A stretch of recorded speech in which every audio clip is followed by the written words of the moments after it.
Hey guys, welcome back to the More Than Muscle podcast. This is episode 4 and I'm your host, Matt Cooney. And today I'm joined by another Matt Peacock. Matt, how are you doing? Good, thank you. Thank you for having me, Matt. No bother at all. It's a pleasure. So Matt is a full-time online coach from Scotland and he is on Instagram. You will find him at the Muscle Mindset Coach. And what I wanted to do today was maybe just for Matt first to give a bit of a background to the listeners to how he got to where he is today, because he was not always in the fitness industry. Wow. That's absolutely right, mate. So I spent 10 years prior to doing this working in a job that I enjoyed, but maybe it wasn't that fulfilling. So I ended up doing this long term. Before this, I worked for a decade in consultant engineering, so making buildings happen in a nutshell. It was a great job. It paid well. I traveled around the world with it. But the biggest benefit to having that job prior to this was it has given me an excellent insight into the problems that most of my clients, if not all of my clients, face on a daily basis in terms of, if you've never worked at a desk, it's very, very difficult to appreciate the difficulties. Like, you can come up with a few of them, I'm sure you could guess, but there are just certain aspects of desk life that make health and fitness challenging or difficult, or in some cases now and impossible. So by understanding, because of a 10-year experience of it, where the challenges lie, it's allowed me to really help the guys understand how to overcome them and kind of come up with frameworks and processes to help them with that. And then towards the back end of that career, just kind of realized that every office I had ever worked in, I became that guy, like the fitness guy who would be like, throw on his vest and his shorts at lunchtime and run along at the gym and do a session, then come back and eat a bro meal. I've not always been perfect. I like come back and eat chicken and broccoli and rice. But because of that, I became like the office PT. So in every office, they were always like, oh, Matt, what's that powder? How do I use protein? What's creatine? Is it a steroid? Like, should I eat chicken, broccoli and rice?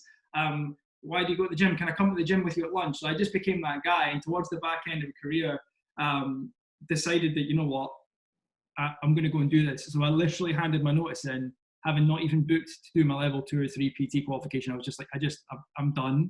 I have had enough. So I caveat, I had saved enough to see me 6 months. So I wasn't just being reckless. I was like, there's my notice, I'm done. And I went and did my level 2 and 3, and then just it kind of went bonkers from there because of the huge social network I built up professionally.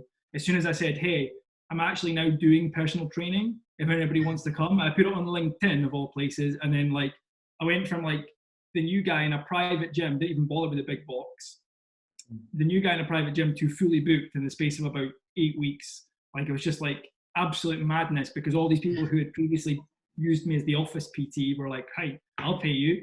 And I slowly transitioned from that to fully online as I am now. So that is the background in a nutshell, buddy. Nice. And how was that? Like you said, you just handed in your notice one day. Was there a lot of like doubt, and obviously other people are probably like, what are you doing leaving this secure job to go be a PT? How did you find that kind of mentally for you? Or was it just like, no, I'm going? Like, I think like one of the things that I often forget to point out when I'm telling that story is that in the 12 to 6 month lead up to that decision, I had got heavily into mindset, into personal development, professional development, and I started reading like everything I could get my hands on. Like, I would be Audible in the car, I'd read on my lunch break, I would read after work, and I was just like obsessed with personal development, which kind of gave me the tools and the confidence that I kind of knew what I was doing. But at the same time, I would be lying if I had said that my partner, my parents, probably more than anyone else, they were like, sorry, you're going to leave a job in consultant engineering, which, like, when you tell someone of an older generation that you work in engineering, and they're like, oh, what a fantastic job. Like, Matt has a great job. It's such a good job. It's just one of those classic jobs, engineering, that people are like dead happy and comfortable with, and they seem secure. But yeah, I suffered 2 redundancies in that 10-year time. So tell me more about the security of those industries, will you? And then when you tell them you're going to go and be a personal trainer, I think they're like, right. So you're going to leave a job in engineering, which is taking you around the world repeatedly, and you're going to go and wear a tracksuit and do adult PE. It's like, yeah, in a nutshell, that's what I'm going to do. And one of the best decisions of my entire life. So yeah, don't regret it for a second. Although I still feel like there's a weird stigma when you tell people you're a PT. They think that you're a monkey in a tracksuit that can struggle to count to 10, which is largely true for a lot of PTs. Not the ones that I associate with, but certainly there are a lot of those. But yeah, I think certainly even meeting Sarah's family, my fiance, when I met her family, I found myself they were like, oh, what do you do for a living? And at that point I was a PT. I'm a PT, but I used to work in engineering. Like, you quite yeah, and it's like this horrible, like, I don't like the connotations that come with personal training quite a lot of the time. And I think things like this podcast, for example, Matt, and guys like yourself and the other guys that you and I surround ourselves with, the group that we're in, they're the reason why I feel like we're breaking that stigma. Like this podcast alone. Right? Yeah, it is. And even for me, it's like, even trying to explain to my parents, like, I'm an online coach is like Chinese. They're just like, so it's just like, I'm just kind of like fitness. It is fitness, but think of the internet and fitness, and like, they still don't get it, but I'm like, look, I'm okay. I'm working full time. I'm good. I have a job. We'll just leave it at that. It's true, mate. I think they think you're just doing star jumps on Zoom. Like, am I just on for FaceTime doing star jumps? Like, no, it's more than that. Like, I think it's the first question they ask. It's like, so what, do you just send videos of exercises? It's like, again, it goes a step further than that. Perhaps we'll get into it on this call, but I think, there's a general misunderstanding of the industry on the whole, and a lot of people who exacerbate wrong connotations. So we'll just leave that part there. 100%. So we'll move on. So we're going to move on to another subject. I'm not sure. This mightn't be true now, but I think you might be a fan of a morning routine. I don't know. Is there any truth in that? Rumor has it, mate. Yeah, very much so. I've become very much like, I've been on a lot of podcasts of late, and Ollie and I have been doing our YouTubes, and it's just been like a topic that everybody's talking about. And yeah, absolutely, something that I am absolutely massive on, and that I sort of push to all my clients. I will actively peddle that. Like, you won't find me peddling specific things to clients that often, but morning routines. Yeah. Especially right now, in light of what's going on in the world, where people's routines have gone down the shitter, and their whole day is upside down, back to front. There's no structure. Starting your day with a really effective and efficient morning routine is key. Yeah. You agree? Yeah, 100%. And that's, like, I thought I was into morning routines. And then you see your Instagram. I think, like, ultimately with mine, it is something that started when I had a real job. We spoke about this off camera. It's like, Matt was like, yeah, so you had a real job before this, right? So when I had a real job, quote unquote, I had to be at work for 9, like the majority of you. So because I had to be at work for 9, I had that kind of time in the morning. I used to get up at half 7, 8, and then rush around like a lunatic and get to work for 5 to 9. And then I realized this isn't, when I started getting into reading, I'm like, hold on, pushed it forward, started getting up at like 5, 6 o'clock in the morning, and started kind of formulating it. And it's the result of probably 5 to 10 years of trial and error is what I call to my clients the M-cubed formula. So there's like 3 things I ask my clients to do first thing in the morning. So for starters, we're going to have to get up early to get this to work. You can't snooze. So the first part is not snoozing your alarm. It's just getting the fuck out of bed. Then what we do is we do a 3-stage formula. We do movement, we do mental clarity, and we do mental growth. And they're the 3 components of a good morning routine, in my opinion, my humble but accurate opinion. And so I think largely I spoke about this at length on my Instagram this morning, is having frameworks rather than absolutes for morning routines is absolutely fundamental. So if you, for instance, I'm injured just now, I don't know what I did to my glute/hip last night or this morning, or yesterday rather, it's just a bit gnarly. And I usually run in the mornings. This morning I woke up and I knew immediately when I put my foot on the carpet, I'm like, if I run, I'm going to make this worse. So I just went out for a walk, and that's why it just says movement, because if it's too prescriptive, life's going to throw you a curveball sometimes. You're not going to be able to run.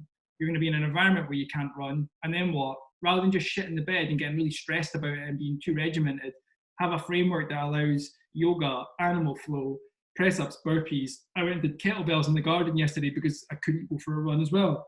And I think ultimately having frameworks around it makes life a lot easier. And then the second part is mental clarity. So we've just spoken about this off air, Matt, but like journaling. I'll journal my day. I'll plan the day. This was in it this morning. Make sure this is happening. Where does it happen? How does it happen? I'll answer some mindset questions. I'll make sure I know who I need to lead or connect well with in any given day. Who are my priorities and where should my energy flow? How is my energy? How's it going to run? Once I've done that, I then spend 10 minutes meditating every single morning, come hell or high water. I find that that's probably specific enough that I can get that no matter where I am, some form of meditation. And then I go into mental growth, which is just 20 minutes of reading usually. But when I had a real job, quote unquote, that was audible in the car, just listening to audiobooks or podcasts. Like what I call to my clients, another framework we talk about is commuter university. So it's like you effectively have like a heap of free time in your day, stuck in a car, bus, train, walking, whatever. Okay, not right now because nobody's commuting anywhere. But still, you've got that time, just hammer it in. So I like to read, and that is pretty much the M cubed, the 3 M's of the formula in a broad brush without going on any longer. I really like that as well, that you kind of put out there that it's not a thing of you specifically have to do X, Y, and Z, because what tends to happen is people will get stressed over these things, or they're like, I can't do it. And when you think of it, if you just can think like ahead and think, what's the outcomes I want? So this is the outcome, X, Y, and Z. I just need to do things that get to the outcome. It doesn't mean you have to get up at 4:30. It doesn't mean you have to run if you don't want to run in the morning. And I think that's really important, because a lot of times, even for me, my morning routine started first, like I didn't believe in any of this stuff. I was like, I'm a real resistant person to anything. I'm like, it's a male thing. Yeah. I'm like, nah, I don't need that stuff. And then eventually mine just started from, it was actually just copying someone else. I was seeing these other fitness guys that are like walking in the morning. I'm like, okay, I'll try this, like, you know, and then it just developed from there. But that's the way I think a lot of people will start as well. It's just, especially with habits, you kind of imitate other people first, and then from there you can kind of take that template and then mold it into what you want. Does that make sense? Yeah, I think that's absolutely it. And I think that's the only way you're going to learn, is by like suck it and see, trial different things, like steal bits from me, steal bits from someone else, and just kind of put it all into place and see what works. And ultimately that's what I've done. Like I haven't always run. Pre-lockdown, I wasn't running in the morning, I was walking. But as soon as the gym's closed, I'm like, right, what can I do to increase intensity? I'll just make this a run. And it's just 20 minutes. I don't go far, I don't go hard. It's something I do. It all started with me with meditation though. Like I saw someone doing meditation, and it was like someone that I really aspired to. And I was like, I don't know, I felt that usual male resistance to like, so like, and I always say the same thing, like I kind of felt like meditation was for people that make their own clothes from hemp, and like you must have like, do you know what I mean? Like people that don't believe in removing any body hair or deodorant, they make their own clothes from hemp, and you must have really smelly incense on, and then sit cross-legged with your hands like this, and then float in some mystic experience. That's what I thought meditation was. And I think for men specifically, there's this huge pushback. When I say meditation, they're like, fuck that. Like, have that back. And you have to be ready to receive it. I was just like, I looked at it for a long time. I was like, after a while, I was like, there's too much evidence. There's too many people that I aspire to be like and look up to doing this thing for it to just be bullshit. Like, it can't be bullshit if all these guys are doing it. So I'm like, right, I'll give this a shot. And I'll be real, it didn't stick for a long time. It kind of was on and off, and like, oh, how does this work? And then you find your groove. And for me, it's an absolute non-negotiable of my day-to-day now. An absolute, it's like one of the most fiercely protected parts of my morning routine is that 10 minutes, 20 minutes if I can get it, of just like chill the fuck out. Yeah. Focus on, like, because I don't know about you, I think self-employment certainly does it to you. Your brain is like inside my brain is, you know, that little monkey with the two symbols just like going around in circles. That's inside of my head is like most of the day with like thoughts just bouncing off them. Yeah. I think it's the only time of the day that fucking monkey puts the symbols down is when I meditate. Yeah, I'm very like as well. It's taken me a long time. I'm definitely not I wouldn't call myself a meditator, but it's taken me years to come around to it. But again, it's the same thing. I just had that image of if you meditate, you have to be a hippie, basically. And then, but really it's just, for me, I'm like, okay, it's just calming your mind. And being able to actually calm your mind. And I think it's something, like you said, it didn't stick for you for a long time. And that's, a lot of people will try something and give it up within, like, they don't give it enough time to actually, like, even when I remember first doing, like, is it one of those apps you download, like Headspace or something? Yeah, yeah. I could not clear my mind, like you were saying, for more than 5 seconds. I couldn't, it was just gone everywhere. Couldn't actually just sit there. I was like nearly having a panic attack there. And then, but it's funny, it's just, and that's probably a sign I needed to do it more than anything, you know? And then like that, yeah, it's just giving it time and finding kind of patience with it. I think that is really important, you know? 100%. I watched a video last night on YouTube, Russell Brand talking to Joe Wicks about it. Yeah. Joe Wicks, like, I mean, think of what either of those two people are irrelevant. Think of those people what you want, it's irrelevant. But Joe was explaining to Russell that he just, for exactly what you said, I couldn't concentrate, so I just fucking sacked it off because I was like, you know, when you sit down to meditate for the first few times and you're like, I've still got to do this, I've got to do that later. And your head's like, I've got 1,000,001 better things to be doing with this 10 minutes. I'm a busy man. Like, do you know what I mean? Like, and Russell gave the retort akin to what you just concluded there of, that's probably why you need to meditate, like more than anything else. That's a very clear sign. And so there's a couple of things I want to add. Number one, I will sell it to clients as breath work, not as meditation, because doing some breathing, guys push back less aggressively. There's less resistance. Yeah. It's the same thing. I'm just dressing up in different clothes. Yeah. And ultimately, I think the conclusion of what we just said, and all encompassing everything we just said about morning routines, is I, and probably you to some extent, have spent a long time throwing shit at a wall and seeing what sticks. My goal is to prevent you from having to throw as much shit at your wall. Like, you will still have to trial and error, but if you just have to trial less things because I can whittle that down to things that work for me, then I've succeeded, in my opinion. So I can't guarantee there won't be a shitty mess, but less so than mine, right? Yeah.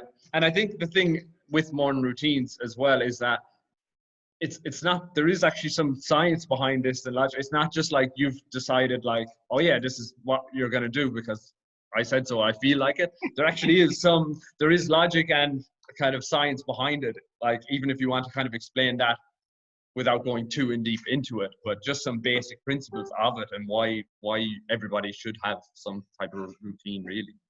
100%, fella. So the first part is the movement part. And so I ask my clients, they've got options within the training, within my members lab, there's options. I give them 3 options. Now, kind of keeping them to one side, I kind of promote over the other options the more intense ones. So like a run, it doesn't have to be sprinting, but I think we can agree any amount of running is relatively intense exercise. Like, you're going to be sweating and breathing hard, right? Like, nobody really likes running unless you're a psychopath. So like, that intense exercise does a couple of things. Chemically, you will have a shitload of endorphins and dopamine from it. Like, whether you like it or not, you're going to be, very rarely do you finish a run feeling shit. You finish a run feeling like, that was good. And like, there's no better way to start your day with a positive momentum and that positive forward movement than endorphins, effectively. The other thing that will bring is BDNF, so brain-derived neurotropic factor. So effectively what that is think of it as like plant food for your brain. So it's like, your brain, the neuroplasticity of your brain will increase in the presence of BDNF. You will effectively be helping build better brain connections inside your brain. You're basically just feeding your brain. BDNFs are really, like, the only other way that I kind of like encourage clients to get it is by intermittent fasting. It's another way to increase BDNF. But for me, intense, quote unquote intense exercise first thing in the morning will increase endorphins and BDNF. Both of those things, Google them rather than us getting into it on this. Will significantly impact your day for the better. And I think that BDNF carries nicely over into the next sections of the morning routine, because you've basically primed your brain to be ready to receive information. You've kind of provided what, quote unquote, you'll see on the internet quite a lot, is they call it miracle grow for your brain, you know, that plant stuff, miracle grow. So it's like that. Any amount of Googling, you will find that quote somewhere. And effectively, it leads quite nicely into that position of journaling for me, into meditating. I'm kind of like, I primed myself for that. Meditating does the opposite. It kind of centers that energy. So I've increased my energy and then I've channeled it somewhere specific and just like got myself into a zone. I've got very, very good at kind of zoning into a meditation now. It's a very important caveat. That does not mean that I don't have the thoughts that you had or have You know, when you're meditating, you're like, got to fill the washing machine later on. Yeah. Dishwasher didn't go on last night. You know, those random thoughts, like, Yeah. like whatever, like those things still come to me. I'm just better at acknowledging and letting them go. Now, the analogy I give all my clients is if meditation was you sat on the side of a busy road, all the cars that you're watching, you're perpendicular to the road, you can see them crossing you. And all those cars are thoughts. Yeah. I'm not asking you to pretend the cars aren't there. What you'll find though is if you sat on the side of the road for any period of time, just watching the traffic, every now and then a car would go past and you would follow it. You'd follow it down the road until it was gone. There'd be a Ferrari or something like that, and you'd be like, oh, and you'd follow it up the road. Like, it's easy to understand this analogy. Yeah. That's the point where you realize you've followed the car, and then you should come back to watching and just allowing them to pass and not trying to assign yourself to anyone. So that's the sort of like sciencey part behind meditation, is acknowledging them, centering them, and just watching the traffic and chilling and just trying to cool everything down. And I think most guys, I work predominantly with men, most guys really, really, really need the positive benefits of that. Yeah. That quieting their monkey mind that I was talking about earlier on, trying to quieten that is really, really important, and something that generally people are shit at these days. And then into the learning phase, the mental growth, if you've already had a shitload BDNF, you're in a good place, your neuroplasticity is increased, you're in a good place to learn, you've then channeled that energy, you've brought yourself back down from that heavy breathing into a chill zone, now you've got a book out, do you think you're going to absorb what's in that book more than you would in a stress state? I'll guarantee you will. So you've done intense exercise, channeled the energy, and now you've done some learning. For me, that's like you have like nailed every aspect of personal growth. For me, an hour. So I tell the guys to run that in 20-minute blocks, give or take. Again, if you're too specific, you'll stress yourself out. Yeah. But like on an ideal day, 20 minutes of exercise, 20 minutes of meditation and journaling, 10 of each, 20 minutes of reading, audiobook, podcasts, a YouTube series, whichever way you learn. Just because you don't like to read doesn't mean you have to take my way of doing it. Do you know what I mean? Yeah. Watch a video like this. Anything. Yeah. And I think essentially what you do after that hour is you've kind of already won the day.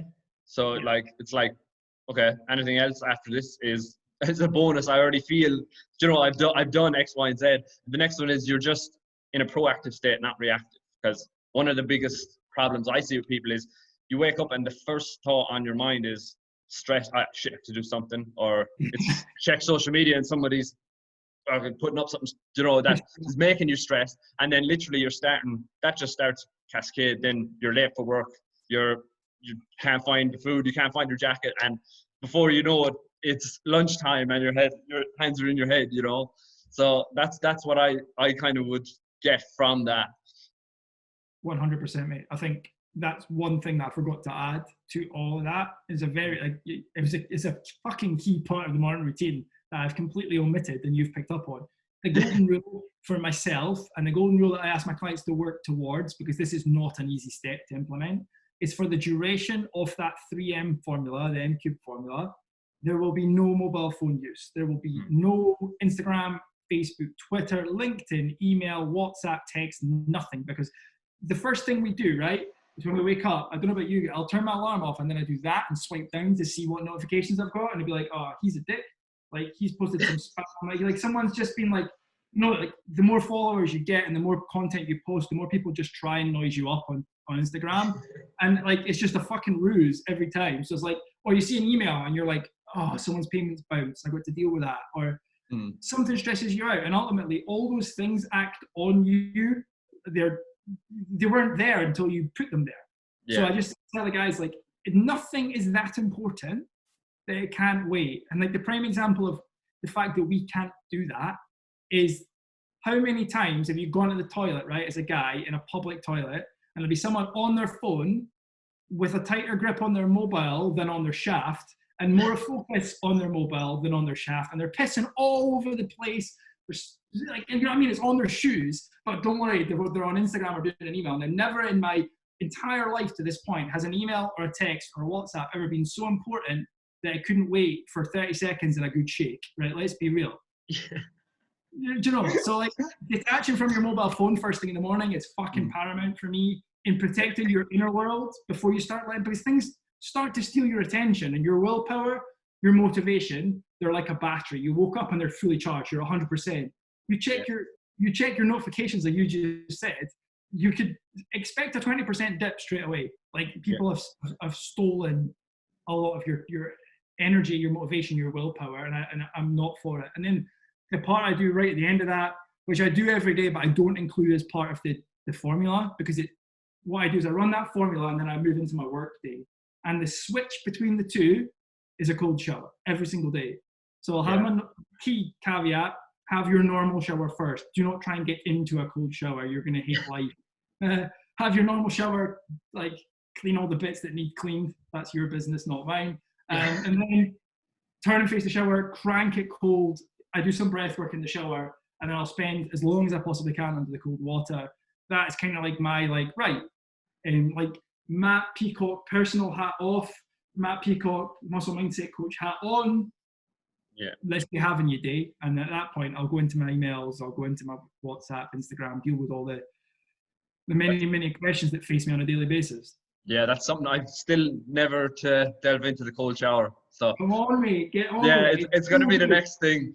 Because what I usually do is, that's like the way I set up my morning routine is kind of move, listen, learn, write, breathe. So that for me simply is: move is walk, listen is an audiobook, learn is make sure something I'm listening to on the audiobook is mentally stimulating. Then once I get back from that, I'll write. So usually I have thoughts from that, or it could be content or anything that's in my mind, I'll write it down. And then breath is like before I'm going to start work, before I'm getting into the stresses of my day. It's like, just breathe. Even for me, it's not much. It's like, could be like 20 seconds, just take a few breaths and then just go. And that's literally mine. But I'm going to have to try the cold shower. Do it, mate. Ollie and I had a great chat about it the other day on YouTube, just chatting about people like claiming that they're doing like 3 minutes. Yeah. No chance, mate. Like absolutely no chance. Like my Willie's like a frightened turtle that's gone back in its shell after 10 seconds. There's no chance you're doing 3 minutes. On that note, we better move on before this goes somewhere else.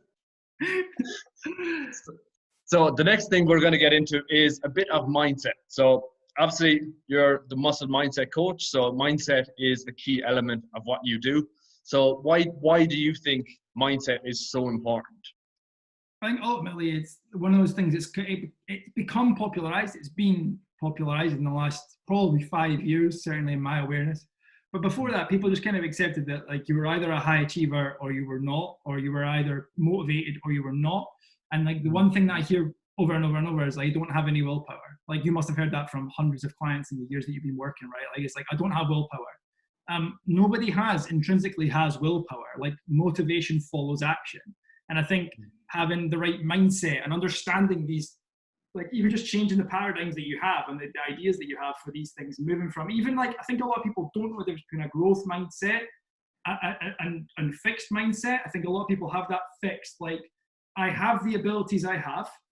I was born with an inability to do X.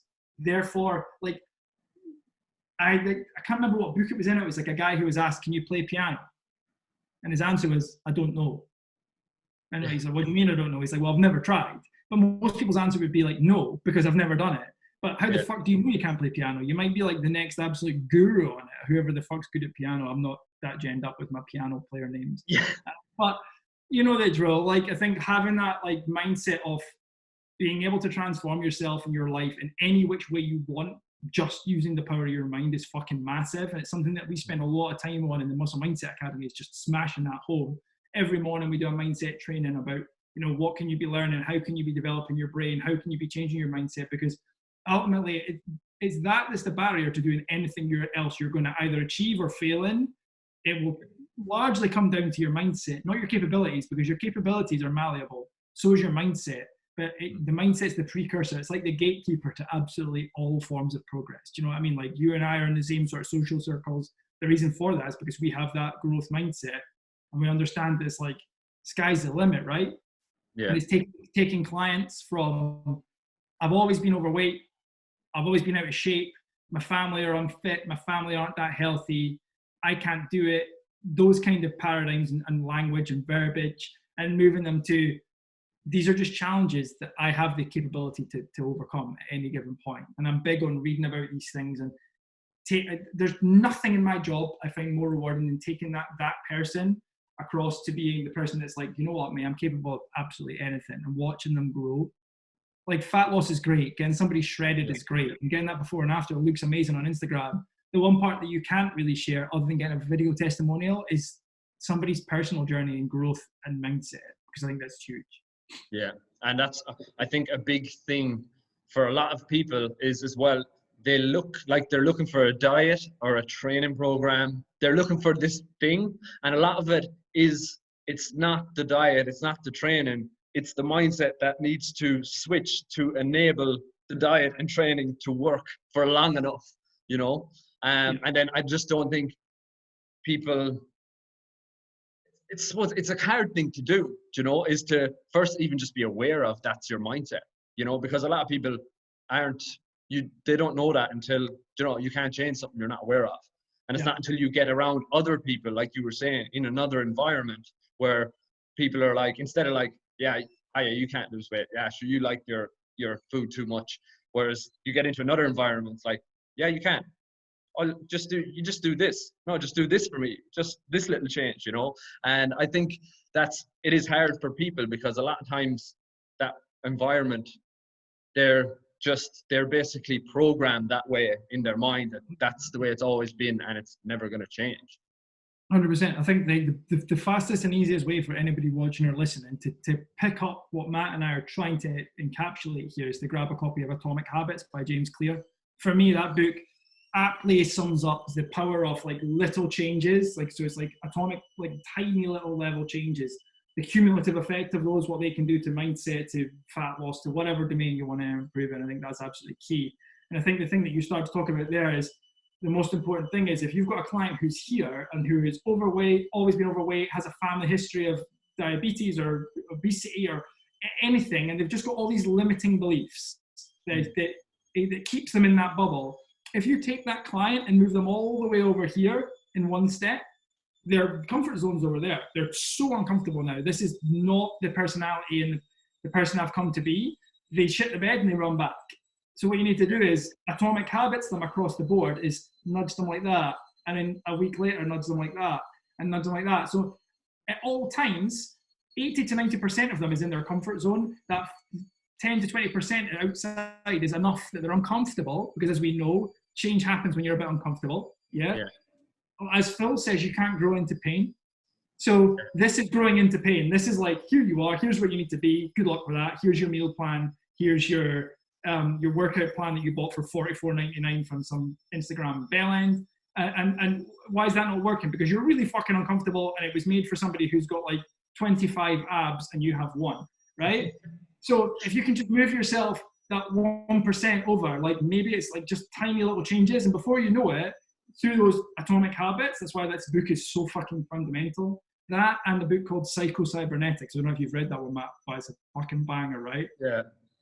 This is hilarious. This is hilarious because we haven't never talked about this, but the one book, like people that are in my Facebook group now will laugh, because the one book that I've always said, I read it last year, is Atomic Habits. It's like every person in the world, no matter who you are, whatever, everyone needs to read Atomic Habits. And Psycho-Cybernetics, I just finished.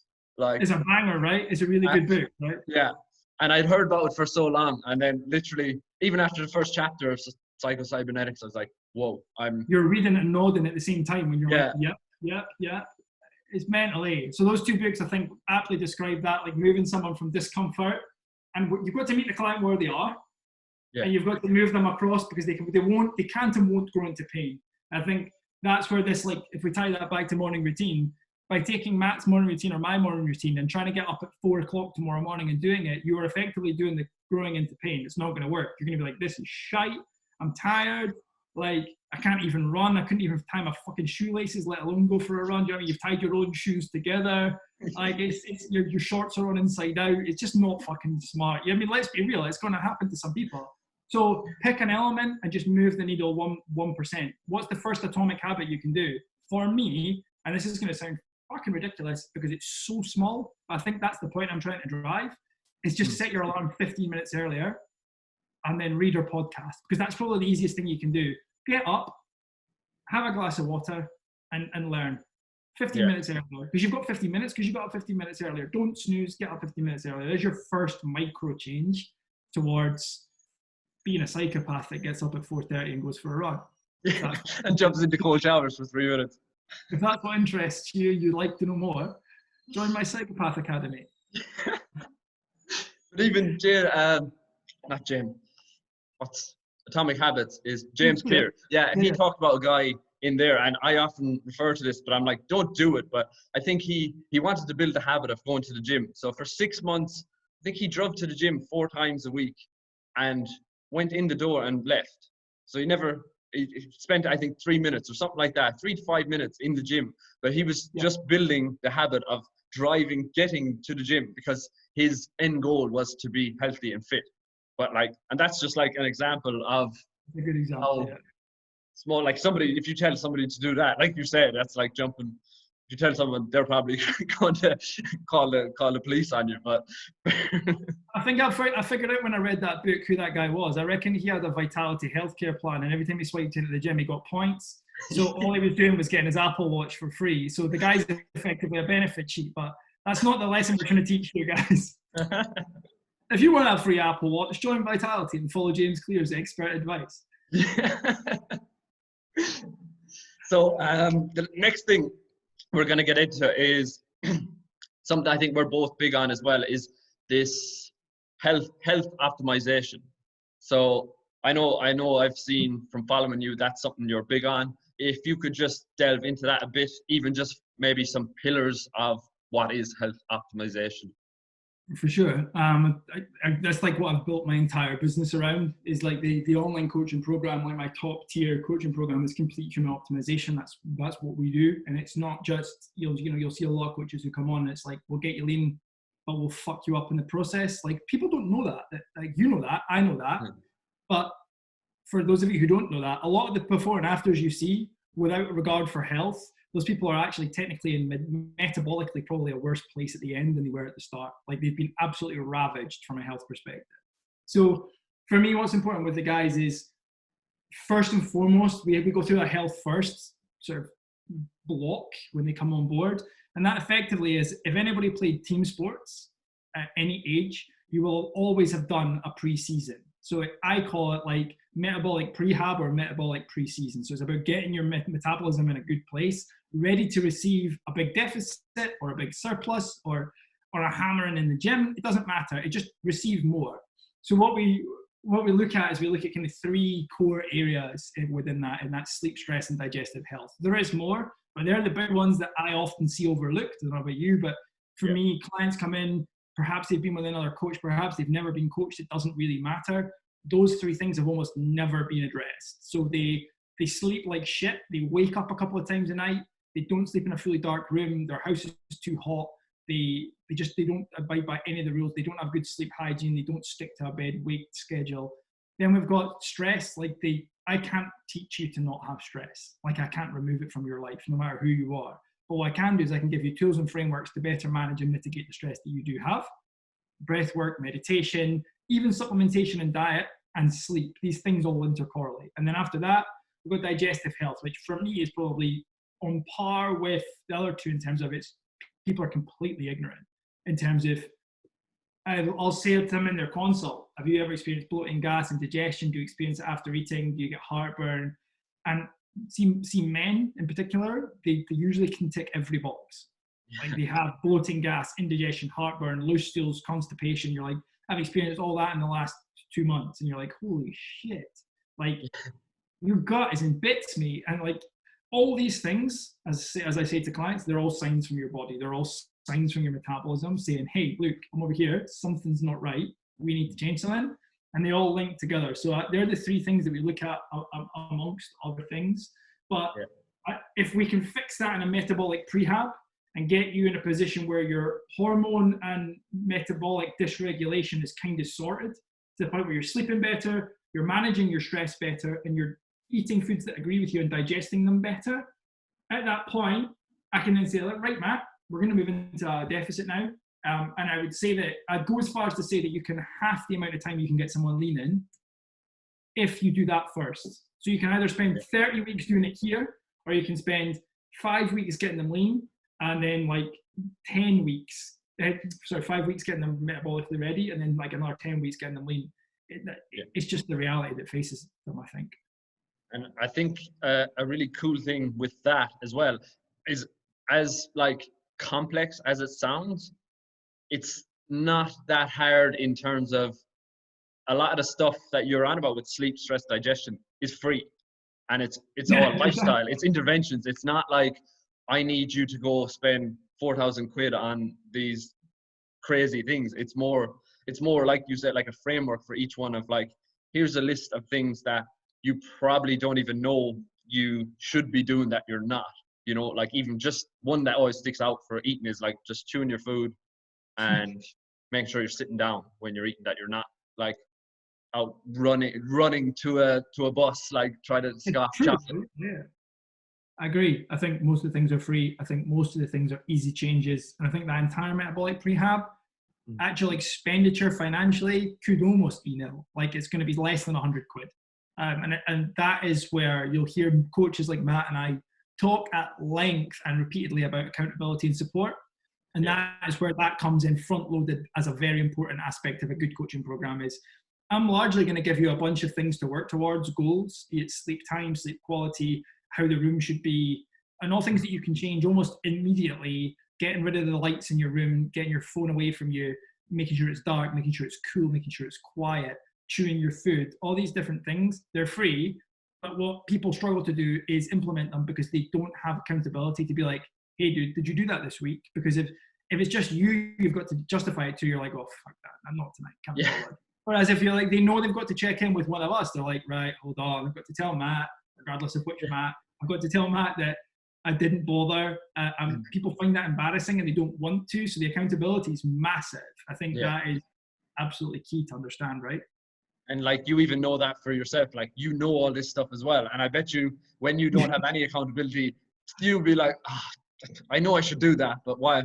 You know, and it's just one of those things. It's accountability and support it's key really to basically make you do what you say you're going to do.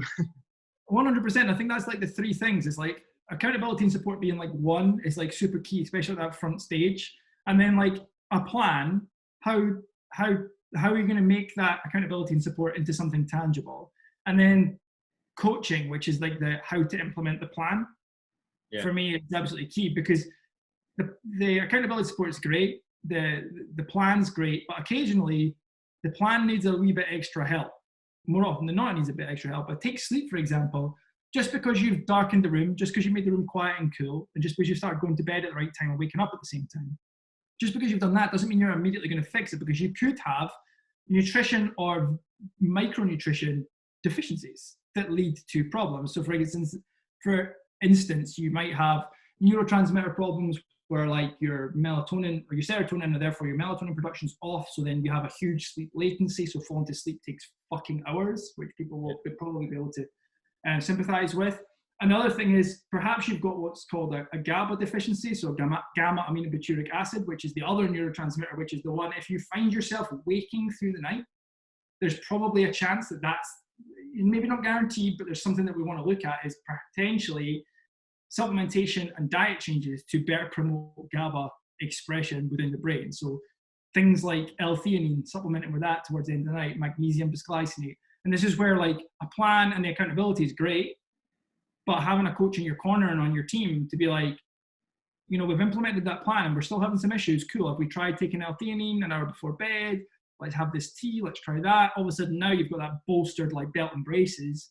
And I think that's where health optimization really comes into its own. So you've got a plan, you've got accountability, and you've got somebody to coach you in the finer intricacies of it. Yeah, I think that's really important because it's not just implementing. Even after the implementation, there is a thing of, okay, maybe that like where you have to assess and be like, okay, that's still not where we wanted to. Maybe we need to layer on top something else. And that's often probably something that people would miss or get, because again, you may implement something and then get frustrated because you're like, that's not working. But it's just because maybe there's something else there. And I think that's, as a coach, like two things: making sure people understand why they're doing things, and then being able to explain a bit further and be like, okay, yeah, that's maybe because of X, Y, and Z. So like, don't get angry with yourself, or, you know, or don't give up. Let's just veer the plan slightly right and do this instead, and C does that. So we're essentially just kind of navigating through different areas to see where the problems are. You know, like you know yourself, no plan is ever straightforward. Like, it's not a straight line. Agree entirely, mate. Agree entirely with that. I think that I always offer my clients a why for everything that I'll implement. I find that, I mean, a good coach should be doing that anyway. That should be a cornerstone of a good coaching program or a good coaching themselves. But if you offer a client a why, so here's what I want you to do and here's why I want you to do it, it adds value to the task. So all of a sudden now you've gone from, hey Matt, any chance you can make sure you've got a blackout blind and go to bed for you, we're going to go to bed at 9:30 tonight. All of a sudden now that just seems like a bunch of stuff you've imposed on me. But if I'm like, the reason for that is because you're going to bed at different times, different nights, and waking up different times, different mornings, you're effectively giving yourself jet lag because you're moving the time zone that your body expects you to be in, so that your circadian rhythm, which is the secretion of hormones at set times dependent on when you sleep and wake, is all out of whack. So as soon as I explain it in that amount of detail, or indeed deeper with my clients, like if people want to know more, there's always trainings in the lab and I can teach them and phone them and tell them about it. But as soon as you give that sort of level of information, they're like, oh yeah, I can absolutely do that. Like, now I know why you want me to do it. It's not just like imposed rules. Nobody likes rules. I said to clients, like, rules are something that you have negative connotations of. They're usually don't do this. It's a don't do rule is what you're used to being told. I'm actually giving you positive rules where it's like, please do this. Go to bed at between X and Y, and this is why. Now it's a rule, but it's a rule with a positive benefit. So you're like, right, okay, I can definitely do that now. Now I can see the benefit. I can see why what you're driving at. There's value in the task, and I think that's key, right? Yeah, no, 100%. Because even for me, like when we think, like imagine somebody telling us to do something, and especially some of the things, like we were saying, when you're not. You don't know or have that knowledge. It's like somebody coming up to me and kind of going, like, let's speak Chinese. You're going to speak Chinese. And I'm like, no, I'm not. Why am I speaking Chinese? But then if they're like, oh yeah, in 6 months, you're going to be working with Chinese people. You need to be able to communicate with them. I'd be like, oh yeah, okay, maybe this is a good idea. Whereas if they never told me that, they just told me to speak Chinese, I'm not doing it. Like, you know, and so. And I'm not learning Chinese, by the way. I don't know why that popped into my head.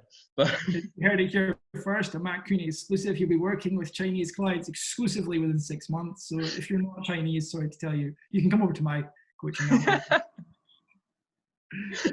Your Psychopath Academy will be up and running. Overrun with non-Chinese people. You'll have the rest. So, Matt, I'm conscious of your time here. I think I'm not sure how long we've been, but I'm sure. Never tell on this how long you've been recording for. So whenever I'm recording one, I'm like, I have no idea how long we've been speaking for. I wish I had to go with it. But I'm sure there's enough there for the listeners. There's definitely lots of value in that, especially when it comes to routines, mindset, and health. And I think just having more awareness for the listeners of those three areas and why they're so important, and kind of how serious they need to be taken in your long-term progress, health, body composition, everything, you know. So I think we'll wrap it up at that. Thanks a million for your time. Just before you go, where can people find you besides the Psychopath Academy? Where else would we do? Thanks for having me, pal. Yeah, you can find me if you want to know more at the Muscle Mindset Coach on Instagram. It's pretty much the best place to get me. That's where the links to absolutely everything else are from there. So rather than rattling off a heap of information, at the Muscle Mindset Coach, you'll find me there. Perfect. I'll leave the links below anyway. So thanks again, Matt. And guys, we will see you in the next episode. If you did find some value in that, please drop us a comment or a message and let us know. And if you haven't subscribed yet, subscribe, and we'll see you in the next episode. Thanks, guys. Thanks, mate.